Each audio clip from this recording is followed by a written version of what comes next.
देख रहे हैं वक्त से बोल और मैं हूं आपकी होस्ट मोमिन शहबाज। नजर डालते हैं आज की अहम तरीन खबरों पर। डस्का से हमारे नुमाइंदे डॉक्टर फहद की रिपोर्ट के मुताबिक वज़ीर आला पंजाब मरियम नवाज शरीफ के वीएन और डिप्टी कमिश्नर सियालकोट की खसूसी हिदायत पर असिस्टेंट कमिश्नर डस्का सादिया जाफर की निगरानी में यूनियन कौंसिल भट्टावाला के गांव दद्दू बसरा में ईद उल अजहा से कबल ओटीसी सिस्टम का बाकायदा आगाज कर दिया गया है। ईद उल अजहा के पेश नजर सफाई सुथराई के इंतजाम को मौसर और मुनज़्ज़म बनाने के लिए खसूसी इक़दाम किए गए ताकि शहरियों को साफ सुथरा और बेहतर माहौल फराहम किया जा सके। इंतजामिया की जानिब से वेस्ट मैनेजमेंट के अमले को मुतहर्रिक कर दिया गया है, जबकि आलाइशों के बरवक्त तलफी और सफाई के मेयार को यकीनी बनाने के लिए जामे हिकमत अमली भी तरतीब दे दी गई है।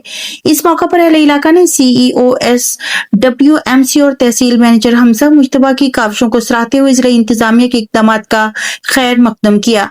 शहरियों का कहना था कि OTC सिस्टम के नफाज से सफाई के निज़ाम में नुमाया बेहतरी आएगी, अवामी शिकायत में कमी होगी और ईद के दिनों में सफाई का अमल मजीद बेहतर अंदाज में जारी रखा जा सकेगा।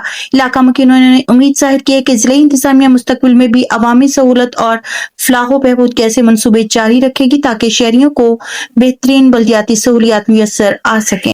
अब तक के लिए इतना ही। मजीद खबरों और अपडेट्स के लिए देखते रहें वक्त से बोल।